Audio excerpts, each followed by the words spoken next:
Number দুনিয়ায় হলো রোজাদার যখন ইফতারের জন্য মাল সামান নিয়ে খাবো বলে সে যখন সন্ধ্যাবেলা ইফতারের জন্য সে তখন ওই ছোলা মুড়ি বিভিন্ন সামগ্রী নাড়াচাড়া করে, আল্লাহ পাক আল্লাহ তাআলা তাকে এমন করে এই দৃশ্য এই অবস্থায় দেখে ফেরেশতাদেরকে বলে, ও আমার ফেরেশতারা, আমার বান্দা কি আমাকে দেখেছে, আমার জান্নাত দেখেছে, আমার জাহান্নাম দেখেছে, তবে কেন খাবার সামনে পেয়ে খাচ্ছে না? আপনি কোনো খারাপ জায়গায় যাবেন না। ৮ নাম্বার, আপনার অন্তর দিয়ে আপনি কোনো খারাপ ভাবনা ভাববেন না। এই ৮টা অঙ্গকে ব্রেক মারতে হবে, এই ৮টা অঙ্গকে কন্ট্রোল করতে হবে। এর নাম হলো রোজা, এর নাম হলো সওম। সারাদিন কিছু খায় না, কি ব্যাপার? না রোজা করছে।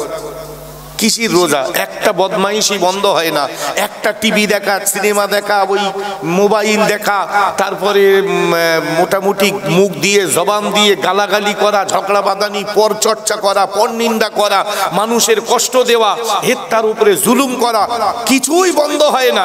অথচ বলছে আমি রোজা করছি, আর আল্লাহ সওয়াব দেবে।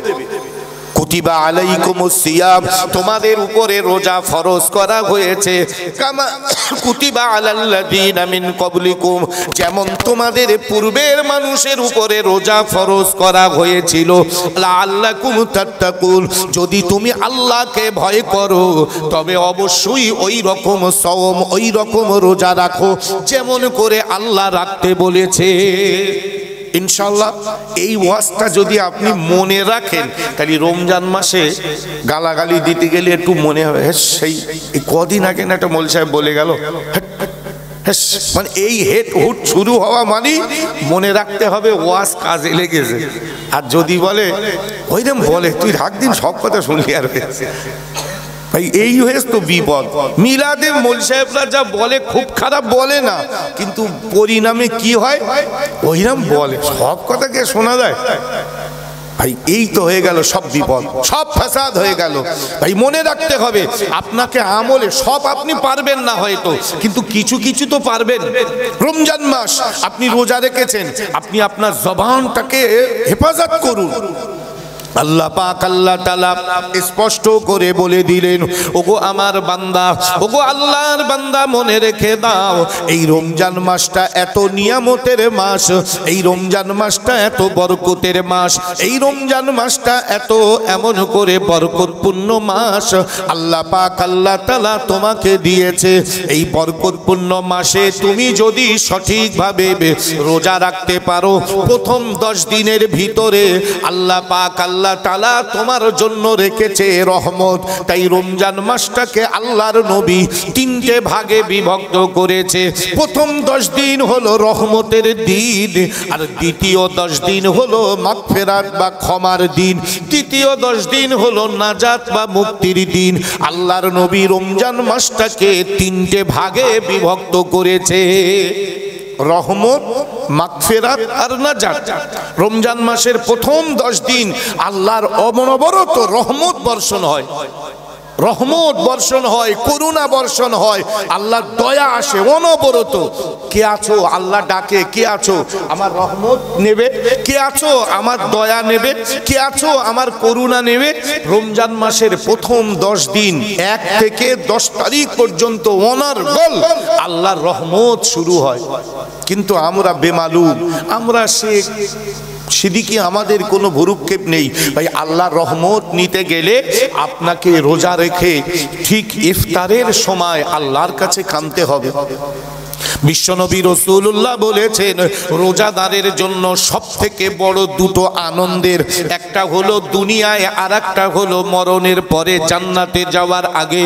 1 নাম্বার দুনিয়ায় হলো রোজাদার যখন ইফতারের জন্য মাল সামান নিয়ে খাবো বলে সে যখন সন্ধ্যাবেলা ইফতারের জন্য সে তখন ওই ছোলা মুড়ি বিভিন্ন সামগ্রী নাড়াচাড়া করে, আল্লাহ পাক আল্লাহ তাআলা তাকে এমন করে এই দৃশ্য এই অবস্থায় দেখে ফেরেশতাদেরকে বলে, ও আমার ফেরেশতারা, আমার বান্দা কি আমাকে দেখেছে, আমার জান্নাত দেখেছে, আমার জাহান্নাম দেখেছে, তবে কেন খাবার সামনে পেয়ে খাচ্ছে না?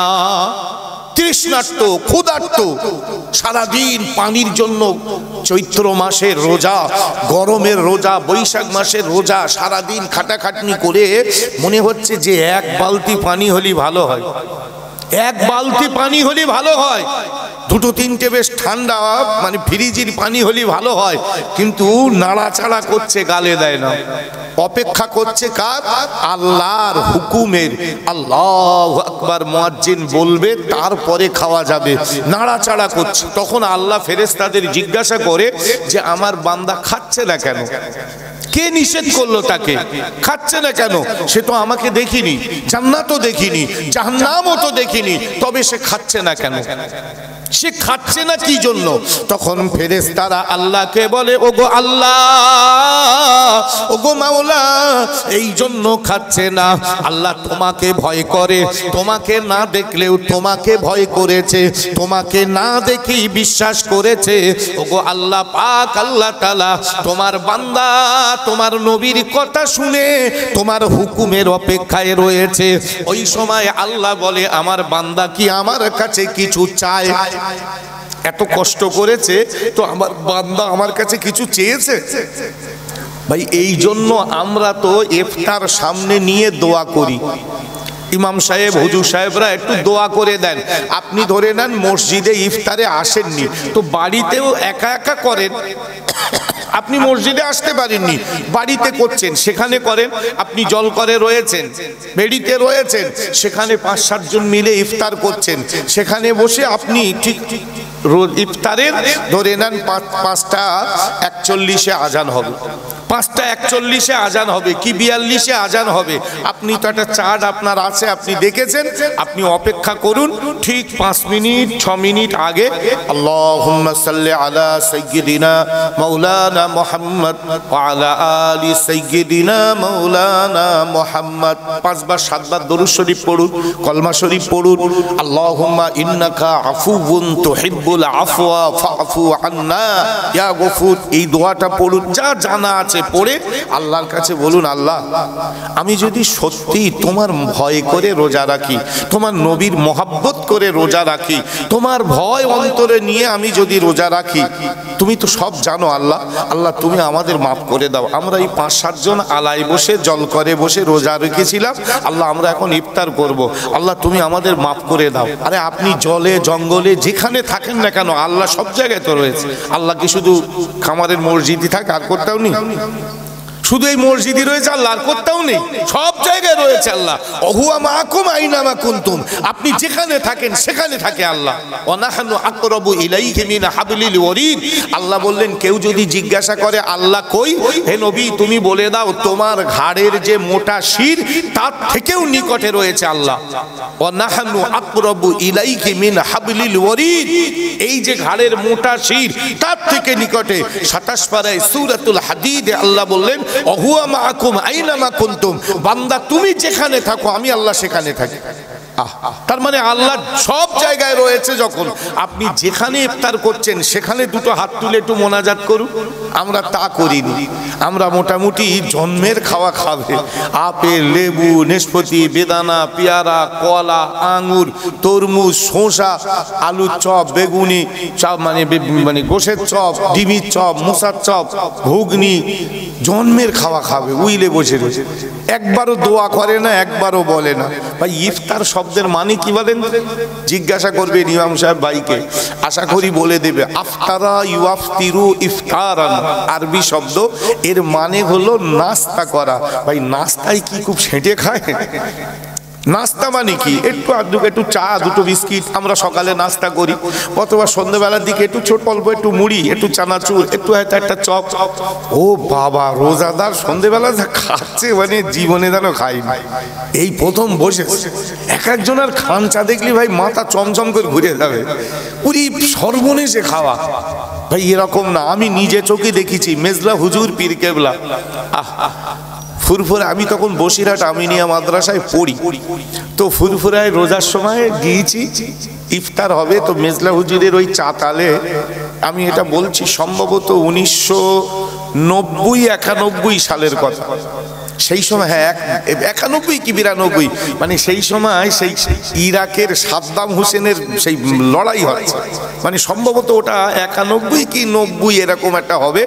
তো গিয়ে দেখি মেজলা হুজুর কেবলা ইফতার, আমরা সবাই ওই মানে হুজুরের ওই ইয়েতে বসে রয়েছি ওই দরবারে। তো মেজলা হুজুর কেবলার জন্য ওই ইফতার নিয়েছে, হুজুর দুটো খোরমা খেজুর এরম গালে দিয়েছে আর এইরকম করে পানি ঘোরাচ্ছে। আমি বলি কি ওটা?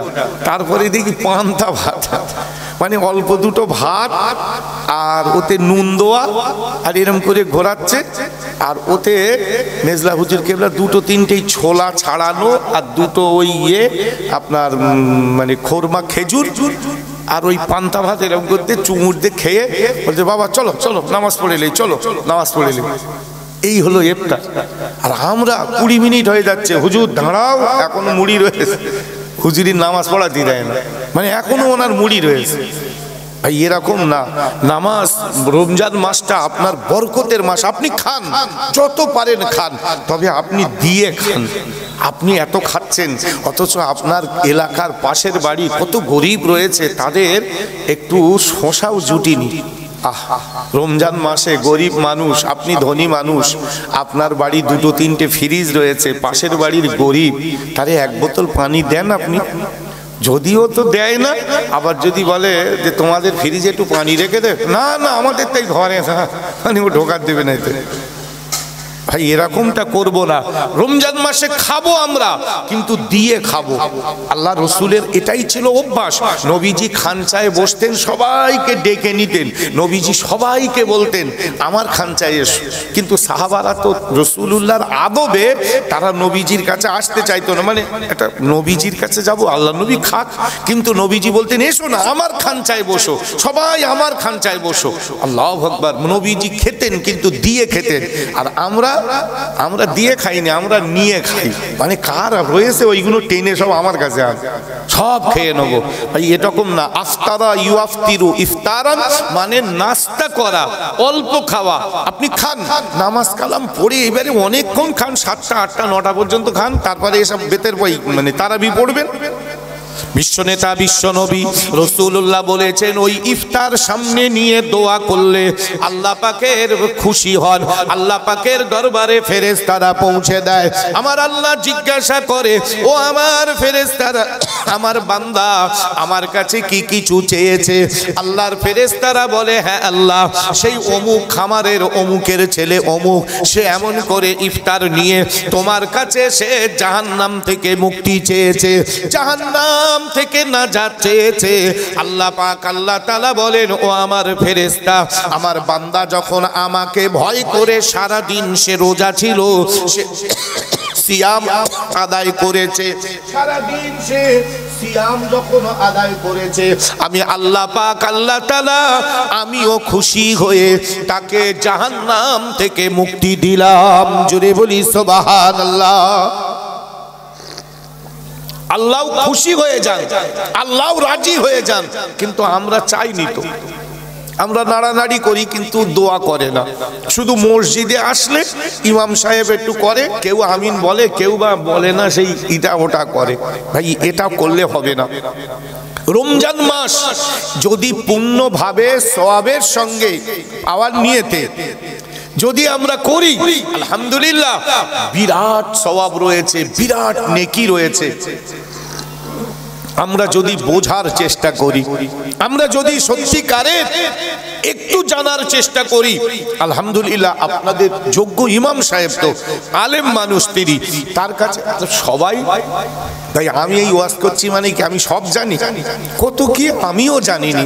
আমাদের কাছে অনেক মানুষ প্রশ্ন করে, আমি তো বলতে না পারলে ভাই বলি হয় পরে বলে দেব, অথবা বই দেখি, অথবা বইতেও কোথায় রয়েছে খুঁজে পাবো না, ওস্তাদদের জিজ্ঞাসা করি।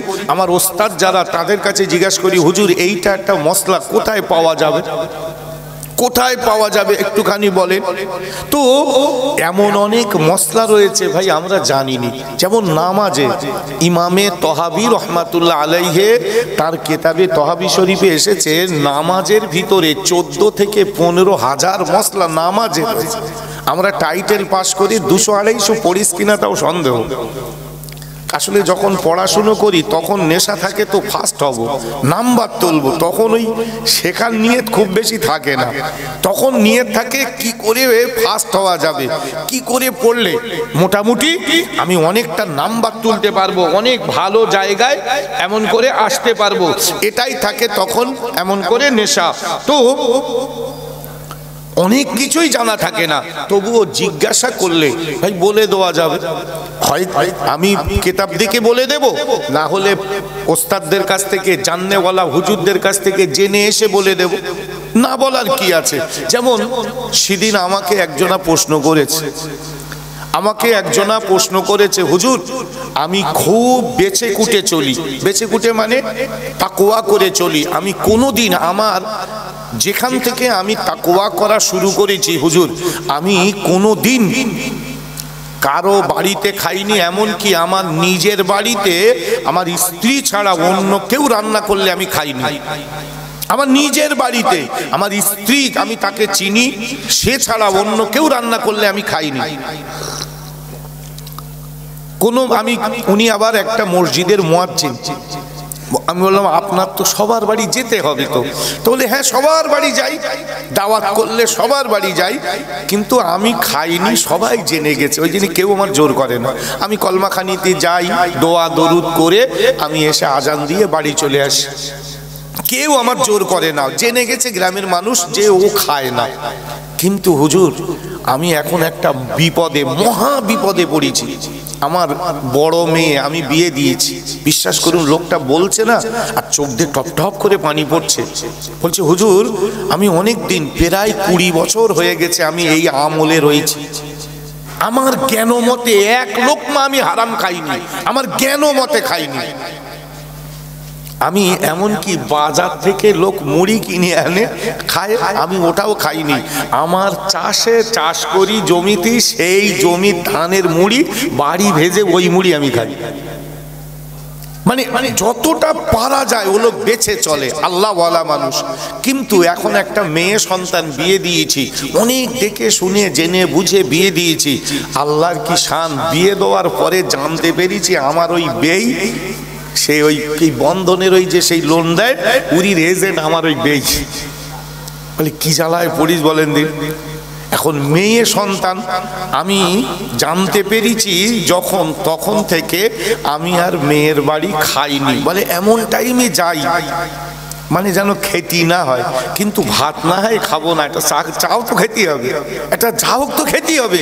তো আমি অনেক দিন তো যাইনি, সবে নতুন বিয়ে দিয়েছি, যাবো না বললে মেয়ে তো মানে রাগ করে। মেয়ে জানে আমার আব্বা এরকম, কিন্তু মেয়ে বলে না। শ্বশুর মানে বেই জামাই তারা বলছে কি ব্যাপার তোমার আব্বা আসে না, হাসলিও কিচ্ছু খায় না কেন?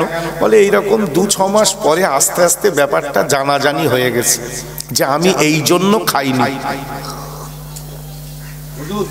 আমার জামাই বাবু এখন বদমাইশি করে একটা মানে জেদের বশবর্তী হয়ে আমার মেয়েকে আমার বাড়ি রেখে গেছে, আর বলেছে তোমার আব্বা তোমার সাথে করে এনে খাওয়া দাওয়া করে তো রেখে যাবে, কোনো অসুবিধে নেই, আর যদি তোমার বাপ না খায় তাহলে আমি ছেড়ে দেবো। বলে হুজুর এবারে আমি কি ছাড়িয়ে নেবো না খাবো? আচ্ছা বলেন, এই উত্তর বাপের জন্মে আমি শুনেছি? আমি কোন বইতে খুঁজবো এবারে? আমি বলি ভাই তোমার পায়ে ধরে আমি ক্ষমা চাচ্ছি, আমি উত্তর পারবো না, আমার পক্ষে এই উত্তর দেওয়া অসম্ভব। কারণ এমন একটা কঠিন প্রশ্ন, আমি তো মানে ঘেমে গেছি। আমি বলি আমি তো পারবোই না, আর এই কেটা পারবে আমি জানিও নি। সাংঘাতিক মুসিবতের কথা। বলছে হুজুর কি করব, মেয়ে ছাড়িয়ে নেবো না ওর বাড়ি খাবো? আচ্ছা বলেন, আমি বলতে পারি যে হ্যাঁ তুমি ছাড়িয়ে নাও। একটা মেয়ের সংসার ভাঙা আল্লাহর মানে আসমানের খুঁটি নড়ে যায়। জানেন তালাক দিলে নবীজি বলেছেন কোন সংসারে যখন তালাক হয় তখন আসমানের খুঁটি এরম নড়ে। নবীজির একটা ছেলে ছিল যার নাম জায়েদ বিন হারিস। ওই জায়েদকে নবীজি বিয়ে দিয়েছিলেন, নবীজির পোষা ছেলে। এসব ওয়াজ হয়তো আপনাদের শোনা আছে। নবীজির পোষা ছেলে জায়েদ বিন হারিস, তো সে তাকে নবীজি বিয়ে দিলেন। কিন্তু মেয়েটার সঙ্গে জায়েদের বনিবনা হচ্ছিল না, মানে স্বামী স্ত্রী তাদের দুজনের খুব মনের মিল হচ্ছিল না। তখন জায়েদ বিন হারিস বিশ্ব নবীর কাছে এসে বললেন, ইয়া রাসূলুল্লাহ, আমি আমার স্ত্রীকে তালাক দেব। নবীজি বললেন, কি বললে জায়েদ?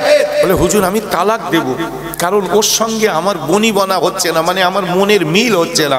আল্লাহর নবী বললেন, খবরদার ওই শব্দটার মুখে আনবে না।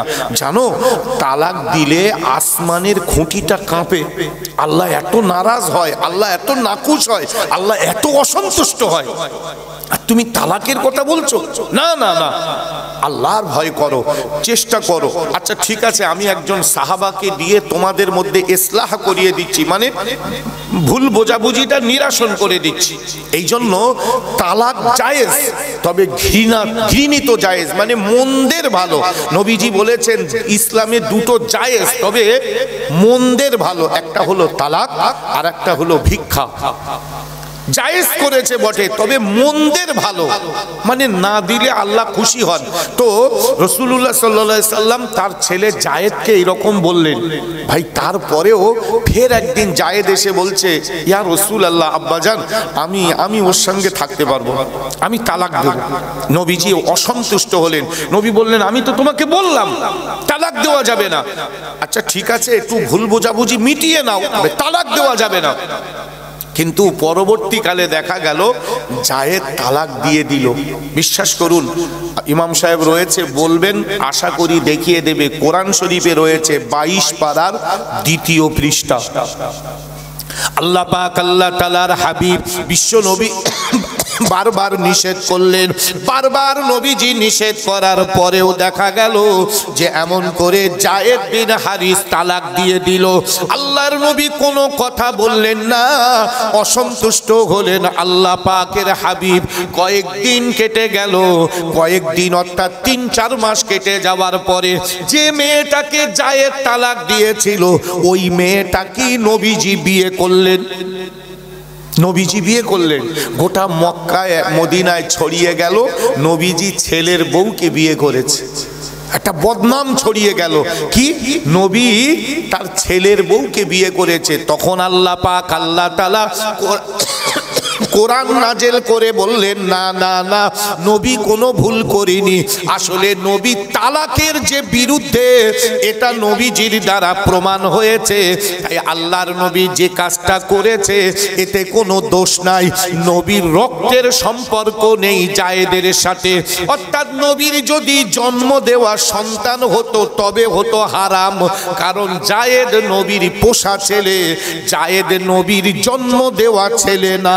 তাই জায়েদ যে স্ত্রীটাকে তালাক দিয়েছে, নবী গোটা বিশ্বকে খবর দিতে চেয়েছেন যে তালাক আমি পছন্দ করি না, আল্লাহ তালাকটাকে পছন্দ করে না। যেখানে কোরআনের আয়াত রয়েছে, মা কানা মুহাম্মাদুন আবা আহাদিম মির রিজালিকুম ওয়ালাকির রাসূলুল্লাহ, না না, নবী মুহাম্মদ তোমাদের কারো বাপ না। মা কানা মুহাম্মাদুন আবা আহাদিম মির রিজালিকুম, তোমরা যেরকম সম্বন্ধ ধরে বাপ মা বলো, নবী ওই ধরনের কারো বাপ না। এই আয়াতের আগে পিছে এর ব্যাখ্যা পড়লে আপনিও বুঝতে পারবেন তালাকের কত ঘোর বিরোধী নবীজি, এবং আল্লাহ অসন্তুষ্ট হন। সেখানে আমি এই বয়স্ক বাবাজি আমারে জিজ্ঞাসা করছে, কি করব, মেয়েরে ছাড়িয়ে নেব না ওর বাড়ি গিয়ে খাবো? ভাই বিশ্বাস করুন, আমি জবাব দিতে পারিনি। আর আমি কেন, আমার মানে গা পাথর হয়ে গেছে, আমার এত কঠিন প্রশ্ন। তো যাই হোক, আল্লাহ পাক আল্লাহ তাআলা যেমন মানে সমস্যা রেখেছে তার সলভ রেখেছে, তবে দেরি হবে। আমি এ কথাটা কেন বললাম, যে কোনো বিষয়ে সমস্যা হলে ইমাম সাহেবের কাছে জিজ্ঞাসা করতে হবে, বলতে হবে। তো এই কথাটা কোত্থেকে এসেছে মনে আছে আশা করি আপনাদের।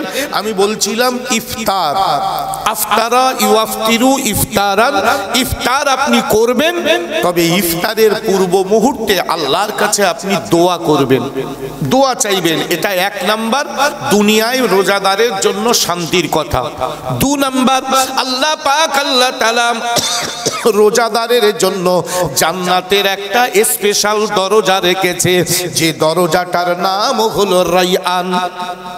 প্রত্যেকটা রোজাদারকে আমার আল্লাহ পাক আল্লাহ তাআলা একটা স্পেশাল দরজা দিয়ে জান্নাতে নিয়ে যাবে।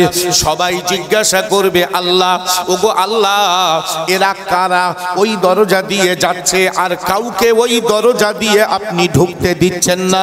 আমার আল্লাহ পাক আল্লাহ তাআলা ওই সময় বলবেন, এরা হলো রোজাদার, আমার জন্য রোজা রেখেছিল, আমার রাসূলের কথা মেনে, আমি আল্লাহ আমার হুকুম মেনে রোজা রেখেছিল, সেই জন্য আমি আল্লাহ পাক আল্লাহ তাআলা এদের সম্মান দেওয়ার জন্য এই স্পেশাল দরজা দিয়ে জান্নাতে নিয়ে যাব।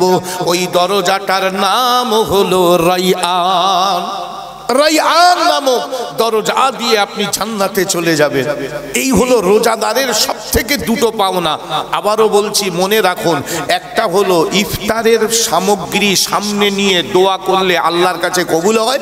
দু নাম্বার, রোজা রেখে আপনি যদি মৃত্যুবরণ করেন, আপনাকে আল্লাহ একটা স্পেশাল দরজা দিয়ে জান্নাতে নিয়ে যাবে, সেই দরজাটার নাম হলো রায়্যান। ভাই আল্লাহু আকবার। তবে সেই রোজাদার, যে রোজাদার ওই 8টা অঙ্গকে ব্রেক মারবে, সেই 8টা মনে আছে না? এখানে বসেই ভুলে গেছেন। 1 নাম্বার জিহবা, 2 নাম্বার হুলকুনির নিচে নামবে না, 3 নাম্বার নাক, 4 নাম্বার চোখ, 5 নাম্বার কান, 6 নাম্বার হাত, 7 নাম্বার পা, 8 নাম্বার অন্তর। এই 8টা জায়গায় ব্রেক মারতে হবে। এর নাম রোজা। কিছু খাবো না, এর নাম রোজা নয়। রোজা হলো এই 8টা অঙ্গকে ব্রেক মারতে হবে। আবারও বলছি ভাই, আর কদিন পরে, আজকে মঙ্গলবার, বুধ বৃহস্পতি শুক্র শনি, মাঝখানে মাত্র 4টে দিন। রবিবার আল্লাহ যদি চায়, চন্দ্র হিসাবে আগামী রবিবার প্রথম রোজা। আপনি 8টা অঙ্গকে হেফাজত করুন। আবারও বলছি, 1 নাম্বার জিহবা, 2 নাম্বার হুলকুনির নিচে নামবে না, 3 নাম্বার নাক, 4 নাম্বার চোখ, 5 নাম্বার কান, 6 নাম্বার হাত, 7 নাম্বার পা, 8 নাম্বার আপনার অন্তর মানে নফস। আপনি রোজা রেখেছেন, মনে মনে লোকের প্রতি হিংসা করছেন। রোজা রেখেছেন কিন্তু মনের ভিতরে কুচিন্তা করছেন। রোজা রেখেছেন কিন্তু ভিতরে ভিতরে আপনার শুধু কার ক্ষতি করব, কারে সর্বনাশ করব, এই সব করছেন আপনি। এসব করা যাবে না, কারণ আলিমুম বিদাতি সুদূর। আপনার এই ভিতরের খবরও কিন্তু আল্লাহ জানে। আমি হুজুর, আপনি বলছেন আমি হুজুর, আমার গায়ে লম্বা জামা, মুখ ভরা দাড়ি, হাত একটা রুমাল রয়েছে, সুন্দর আমার বয়ান করি, আপনি বলছেন হুজুর, আর আল্লাহ বলছে এই রুমাল টাকার জন্য এসেছে। তাহলে আল্লাহর কাছে আমি ফাঁকি দিতে পারবো না। আপনাদের চোখে ফাঁকি দেওয়া কোনো ব্যাপার না ভাই। এ তো ঘোড়ার চশমা পরা নিপত। একটা গল্প আছে জানেন, একটা লোক ঘোড়া কিনেছে। তা বলে না, একটা কথা আছে, ঘোড়া কেনা সহজ, ঘোড়ার চাবুক কেনা খুব বিপদ। তো ঘোড়া ভাই কেনা যায়, গরু যেমন 70-80 হাজার কি 50 হাজার কি 60 হাজার টাকাতে আমরা গরু কিনি, ওরকম ধরে নেন এককালীন আপনি 50 হাজার টাকাতে ঘোড়া কিনলেন। ভাই ঘোড়ার সব থেকে বিপদ হলো ও ব্যামো এমন, ও কাঁচা ঘাস ছাড়া খায় না। ও সব সময় সবুজ সবুজ জিনিস খায়, ওর খাওয়া খুব টিপটাপ। তো যাই হোক, এক ব্যক্তি ঘোড়া কিনেছে। তো ঘোড়া কেনার পরে সে কোনো মতেই সে ঘোড়ারে সকালবেলা ঘাস কেটে আনছে, সকালে খেয়েছে, এইবার দুপুরের পরে দেখছে ওই যে লালচে হয়ে গেছে, দুমড়ে মুচড়ে গেছে, ও আর খাবে না, ও আর হারগিজ খাবে না, ওরে আবার ফের কাঁচা কাঁচা ওইরকম সবুজ সবুজ দিতে হবে। তো ঘোড়ার মালিক বলে, তো ভেলা জ্বালায় পড়েছি ঘোড়াটি, এত কাছাকাছি বিকেলবেলায় রোদি কেটে যাবে তোর। তো ভেবে ভেবে ভেবে ভেবে হাটে গেছে, হাটে গিয়ে দেখে ওই প্লাস্টিকের 1.5 টাকার ওই সবুজ চশমা পাওয়া যায়, বাচ্চা কাচ্চারা পরে, ওই চশমা একটা কিনে এনে ঘোড়ার চোখে লাগিয়ে দিয়েছে, দেখে বিজলি হদ্দম খাচ্ছে। বলে কি ব্যাপার? তার মানে ও এখন ওই চশমায়, ও তো স্বাদ বোঝে না, রং বোঝে, ওর মজা টজা বোঝে না, কালার বোঝে, ওই জন্যই সবুজ 1.5 টাকা চশমা পরিয়ে দিয়েছে, ও সেই হলদে বিজলি কর্মর করে খেয়ে লেছে। তো বলে শালা আগে যদি জানতুম 1.5 টাকায় কাজ হবে, আমি আর ওই কলে যেতুম। তা বাস্তবিক ভাই এই টুপি আর দাঁড়িয়ে 1.5 টাকার চশমা এ পরে দিলি আমি হুজুর। কিন্তু ও যে জালিয়াত নাম্বার 1, জালিয়াত নাম্বার 1। তাই টুপি আর এই জুব্বা, এ দাড়ি, এ হচ্ছে ওই নীল চশমা। আমাদের এই বিশেষ করে মুসলমানের বিরাট লাইন, তুমি যতই খুন করো, মার্ডার করো, আলঠালো দোরঠালো, একবার যদি টুপি ভর্তি পারো, বলে যার হয়ে গেছে এখন ঠিক আছে। কিন্তু চোর যদি ভাই হ্যাসাক লাইটলে যায়, বিশ্বাস করা খুব বিপদ, কোথায় লিবিয়ে দে কাজ সারবে।